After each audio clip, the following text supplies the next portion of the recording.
Assalamualaikum warahmatullahi wabarakatuh Ananda. Jumpa lagi kita dalam pembelajaran tematik. Nah, sebelum kita memulai pembelajaran tematik hari ini, alangkah baiknya kita berdoa lebih dahulu.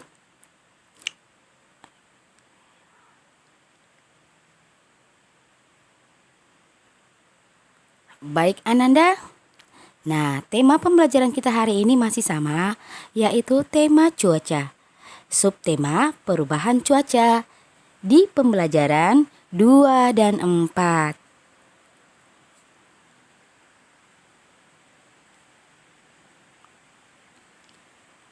Adapun tujuan pembelajaran kita hari ini adalah agar kalian mampu menentukan informasi penting pada teks pengaruh cuaca. Yang kedua, agar kalian mampu melakukan gerakan melompat dan berputar. Yang ketiga, agar kalian dapat mengetahui kerjasama dalam berolahraga. Jadi dalam berolahraga juga ada kerjasama loh. Nah, keyword kita hari ini adalah informasi penting, gerak melompat dan berputar, dan kerjasama.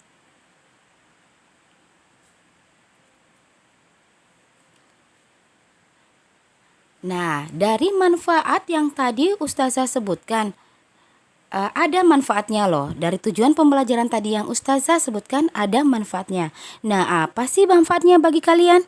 Nah, dalam kehidupan sehari-hari, kalian dapat mengetahui pengaruh cuaca. Dan yang kedua, kalian dapat memperhatikan kerjasama. Dan juga dapat melakukan gerakan melompat pada saat kalian berolahraga.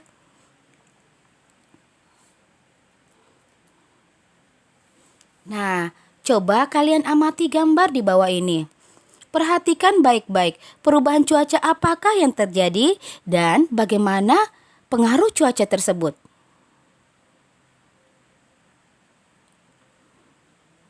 Benar sekali Ananda. Nah, di sini terjadi perubahan cuaca yang awalnya cerah, tiba-tiba awan mendung. Awan ini semakin berlama kelamaan menjadi gumpalan-gumpalan awan yang banyak, yang disebut biasanya dengan awan cumulus. Nah, otomatis jika terjadi seperti ini akan terjadi hujan dan hujannya sangat besar, bisa mengakibatkan hujan badai. Dari kalian memprediksi cuaca, kalian juga bisa kan dengan melihat keadaan awan. Nah, pengaruh cuaca pada langit begitu sangat cerah. Matahari bersinar terang dan terasa hangat. Semua melakukan kegiatan. Ada yang ke sekolah, ada pula yang berangkat kerja. Jadi kalau kita cuacanya cerah, pasti kita melakukan aktivitasnya itu dengan nyaman karena tidak khawatir akan terjadi hujan atau tidak khawatir aktivitas kita terganggu oleh keadaan cuaca yang tiba-tiba berubah. Nah, dan tak terkecuali ternyata para petani mereka sangat gembira karena mereka dapat menjemur gabah di bawah sinar matahari. Nah, kita ketahui gabah adalah biji padi yang sudah dirontokkan di tangkainya. Nah, jika cuaca cerah, gabah akan kembali cepat kering. Nah, jadi ternyata para petani juga sangat bahagia dengan adanya keadaan cuaca yang cerah. Karena cuaca sinar matahari mereka butuhkan untuk mereka menjemur gabah mereka yang biasa kita makan menjadi beras. Jadi sebelum menjadi beras, beras itu namanya dulu adalah padi. Selanjutnya berubah menjadi gabah. Diolah menjadi gabah dan akhirnya diolah menjadi sebuah beras. Nah, pada sore hari cuaca mendung, sinar tertutup awan kelabu. Para petani mulai mengangkat gabah agar tidak kehujanan. Tak lama kemudian turunlah hujan. Nah, jika hujan ternyata para petani juga segera membereskan gabah-gabah mereka sama seperti kita juga. Jika terjadi perubahan cuaca yang tadinya cerah, nah, ketika hujan otomatis kita tidak berada di lapangan. Kita berada di ruang yang berteduh.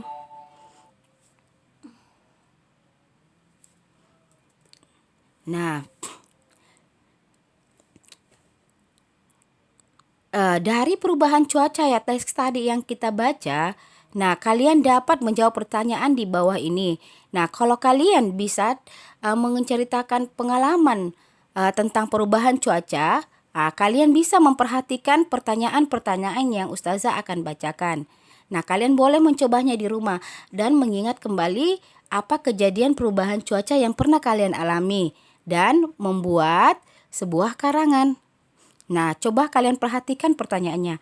Yang pertama yang kalian perhatikan adalah, apakah yang kamu lakukan saat cuaca cerah? Nah, sama seperti tadi petani, yaitu dia melakukan aktivitasnya, yaitu menjemur gabah. Yang kedua, apa yang biasanya orang lakukan saat cuaca mendung? Nah, ketika cuaca mendung, baik itu petani ataupun yang lain, yang profesinya yang lain, pasti tidak berada di luar atau tidak berada di ruang terbuka. Mereka pasti segera mencari ruang yang tertutup agar terlindung dengan ketika tiba-tiba turun hujan. Nah, selanjutnya apa yang biasa kamu lakukan saat cuaca hujan? Ya, pastinya satu, kalau kalian berada di luar, kalian memiliki payung, pasti membuka payungnya. Kalau kalian memiliki jas hujan, pasti memakai jas hujan. Nah, yang tidak memiliki alat pelindung seperti itu, pelindung hujan, berarti mereka berteduh atau mencari tempat untuk berteduh agar tidak terkena hujan atau basah oleh hujan.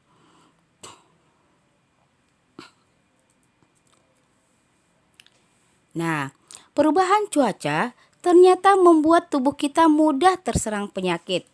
Nah, hari ini Rahma tidak ke sekolah karena sakit. Teman-teman Rahma datang menjenguk. Hal ini bentuk kepedulian teman Rahma. Rahma sangatlah senang dan gembira ketika temannya datang. Nah, sikap peduli yang tanpa membedakan merupakan wujud sikap bersatu dalam keragaman. Jadi hal yang tadi dilakukan teman-teman Rahma ternyata merupakan sikap perwujudan sikap bersatu loh. Karena kepeduliannya itu tidak membedakan meskipun Rahma itu mungkin bukan keluarganya, bukan dari sukunya, bukan satu adat istiadat, tapi dia tetap peduli dengan keadaan Rahma. Mereka datang menjenguk.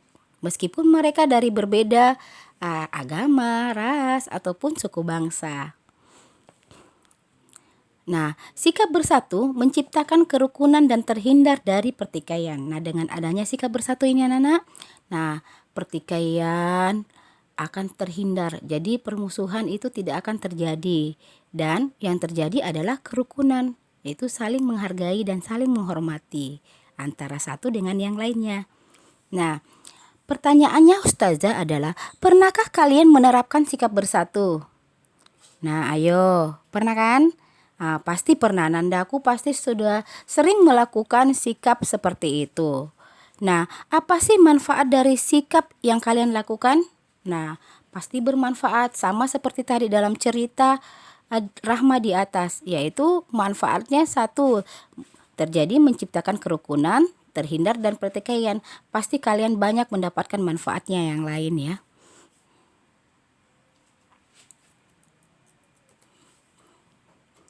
Baik Ananda.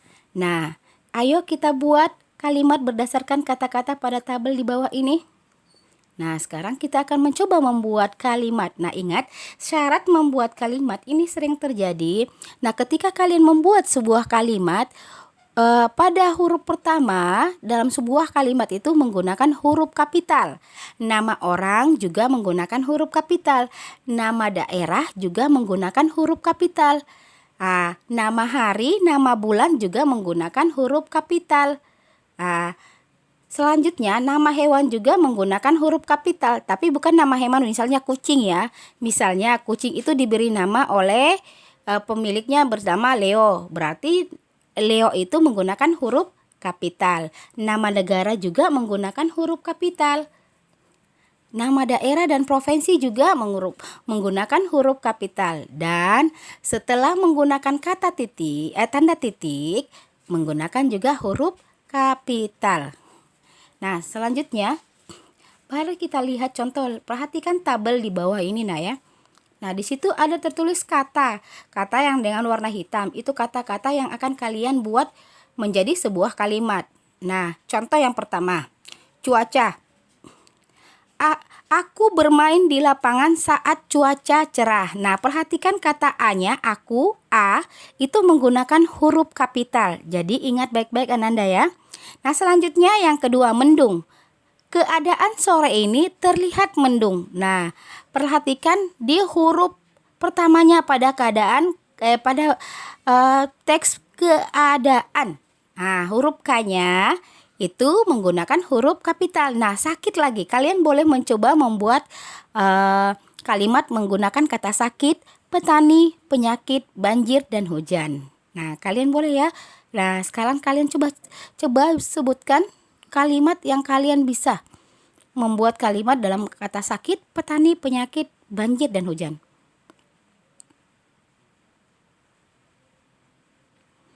Oke, baik Ananda, saya rasa kalian juga mampu loh membuat kalimat seperti ini. Nah, coba kalian praktikkan nanti di rumah kalian ya, setelah kalian menonton video ini.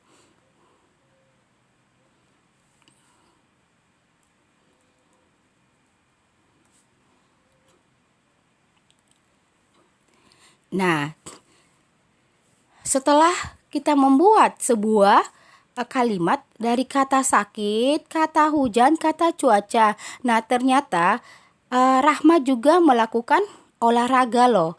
Olahraga itu dia menari sambil berolahraga agar kesehatannya di masa pandemi ini tetap terjaga sama seperti kalian.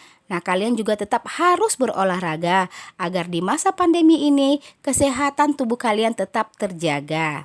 Selain kalian makan vitamin, makan buah-buahan, sayur-sayuran, menjaga protokol kesehatan, kalian juga tetap harus melakukan berolahraga setiap hari, beberapa menit setiap hari. Oke, baik Ananda. Nah, yang pertama yang dilakukan adalah perhatikan gambar yang pertama bagian A ya. Nah, rentangkan kedua tangan. Melompat sambil berputar setengah putaran ke belakang sebanyak 4 kali. Jadi kalian boleh memerhatikan di rumah ya. Jadi kalian rentangkan tangan, terus melompat dan berputar ke belakang setengah putaran. Setengah putaran itu cuma sebagian ya, setengah putar saja sebanyak 4 kali.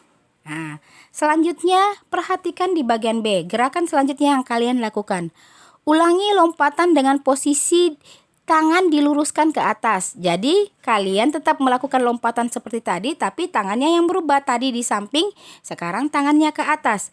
Melompat berputar ke samping sebanyak 4 kali juga. Nah, selanjutnya di bagian C. Gerakan selanjutnya yang bisa kalian lakukan adalah letakkan tangan di pinggang. Nah, kalian taruh lagi di pinggang, tadinya di atas, langsung di pinggang lagi sambil berputar bertumpu pada kaki kanan. Nah, perhatikan gambar. Jadi dia kayak menjinjit ya, satu saja mengangkat kaki kirinya dan kaki kanannya yang dilakukan sambil berputar ke samping sebanyak 4 kali. Selanjutnya di bagian D. Melompat sambil berputar bertumpu pada kaki kiri. Jadi diganti lagi, tadi kaki kanannya yang bertumpu atau kaki kirinya yang diangkat, sekarang kebalikannya. Kaki kanannya lagi yang diangkat dan berputar ke samping sebanyak 4 kali. Nah, kalian boleh lakukan di rumah olahraga seperti ini ya.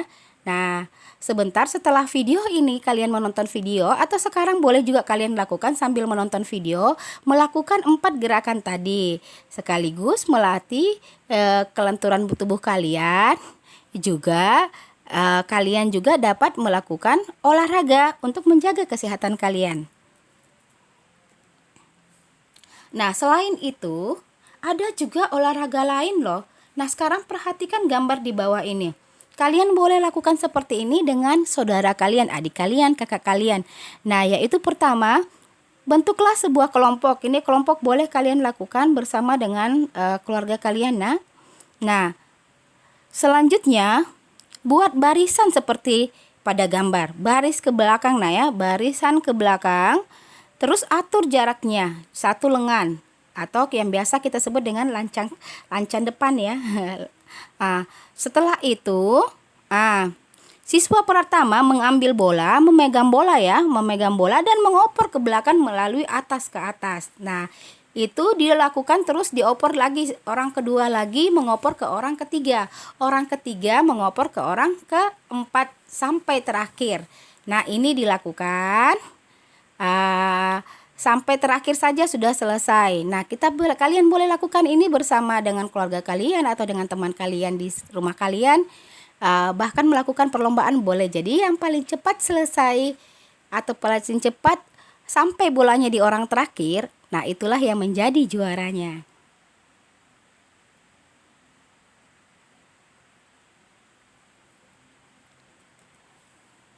Nah, baik Hananda, permainan mengoper bola yang kalian lakukan tadi memerlukan kerjasama loh. Nah, benarkah? Iya benar, karena kerjasama antara orang pertama dengan orang kedua dengan orang ketiga dengan orang keempat sampai orang yang terakhir. Nah, bekerja sama dilakukan dengan tidak membedakan teman agar tercipta persatuan. Jadi kalau ada yang egois di dalam olahraga tadi, maka tidak akan terjadi permainan atau olahraganya dengan baik dan berakhir dengan baik. Oke, coba kalian sebutkan manfaat kerjasama dalam berolahraga mengoper bola. Apa manfaatnya? Benar sekali, yaitu terjadi kerukunan, terjadi persatuan. Nah, apalagi terjadi mempererat hubungan. Nah, jadi kalian juga dapat mencari manfaat lain ketika kalian melakukan gerakan tadi bersama dengan keluarga atau kawan kalian. Baik Ananda, nah sebelum kita sampai ke tugas, nah kita akan menarik kesimpulan dari pembelajaran kita, yaitu 1. Kalian dapat mendapatkan informasi penting dalam sebuah perubahan cuaca. Yang kedua, kalian juga dapat membuat kalimat. Jadi membuat kalimat dengan benar. Yang ketiga, kalian juga dapat melakukan gerakan memutar dan melompat. Yang keempat, kalian juga dapat bekerja sama dengan baik pada saat kalian melakukan kegiatan, baik itu olahraga ataupun kegiatan yang lainnya. Nah, Anandaku, tugas yang kalian kerjakan adalah di halaman 39, ayo berlatih nomor 1, 2, dan 3. Jadi kalian lakukan tugas ini di buku tugas kalian atau di buku paket kalian. Nah, selanjutnya kalian fotokan dan kirimkan ke ustadz maupun ustazah kalian untuk bisa dikoreksi atau diberikan nilai. Baik Ananda, sekian pembelajaran kita hari ini. Nah, ustazah tutup dengan Assalamualaikum warahmatullahi wabarakatuh. Dan mari kita membaca doa kafaratul majelis. Subhan